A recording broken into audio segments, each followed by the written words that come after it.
तो हिजाब विवाद कर्नाटक हाईकोर्ट में भी 3 दिनों से गूंज रहा है। आज हाईकोर्ट में 3 जजेस की बेंच ने आखिरी फैसला आने से पहले स्टूडेंट्स को निर्देश दिया है कि स्कूल कॉलेजों में ऐसा कोई कपड़ा ना पहनकर आए जो लोगों को उकसाने की वजह बने, चाहे वो हिजाब हो या भगवा स्कार्फ। हमारा रिपोर्टर जब उडुपी में हिजाब विवाद की जड़ों को खंगाल रहे थे तो उनकी मुलाकात हिंदू और मुस्लिम लीडर्स दोनों से हुई।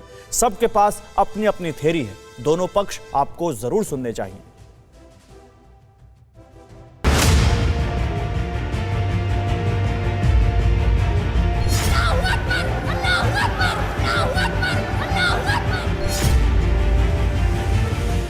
एक शहर, एक कॉलेज और हिजाब पहने 6 मुस्लिम छात्राओं।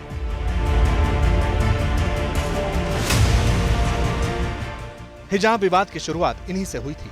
तब ना तो कॉलेज मैनेजमेंट को अंदाजा था और ना ही छात्रों को कि ये विवाद पहले कर्नाटक और फिर भारत की सरहद भी लांघ जाएगा।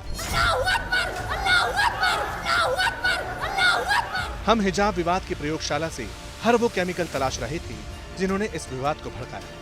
इसी कड़ी में हमारे रिपोर्टर की मुलाकात यशपाल सुवर्णा नाम के शख्स से हुई। यशपाल पीयू कॉलेज से भी जुड़े थे और बीजेपी से भी।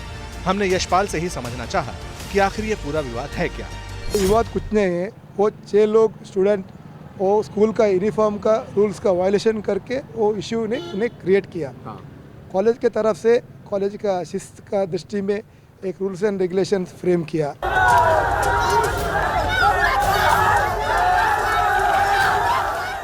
पीयू कॉलेज की नजर में यह मामला सिर्फ और सिर्फ अनुशासनहीनता का है। किसी को भी ड्रेस कोड को नजरअंदाज करने की इजाजत नहीं है।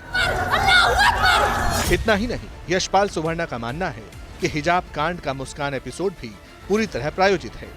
मंड्या में जो कुछ हुआ कि कैसे एक मुस्लिम छात्रा अंदर का कॉलेज के अंदर जा रही है और सैकड़ों की तादाद में 50 लोग भगवा गमछा पहनकर उसका रास्ता रोक रहे हैं, हुटिंग कर रहे हैं, उसको डिमोरलाइज करने की कोशिश कर रहे हैं। इसको कैसे देखते हैं आप?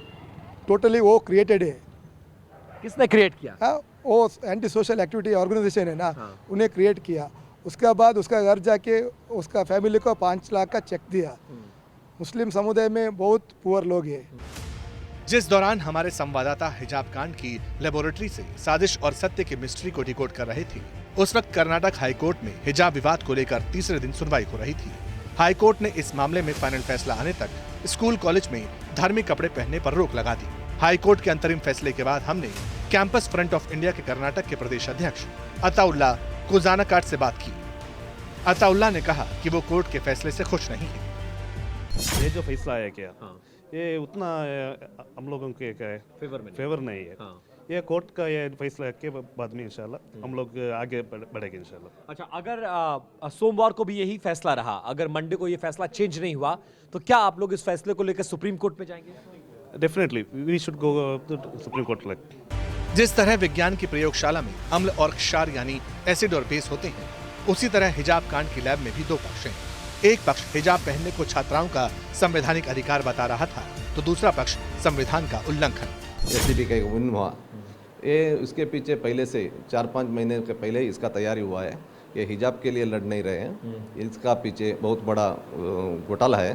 वो लोग चाहते हैं, दूसरा ही चाहते हैं ये लोग। क्या चाहते? पक्ष विपक्ष और तटस्थ सबको सुनने के बाद यही लगता है कि समाधान का आखिरी रास्ता कोर्ट से होकर ही गुजरेगा।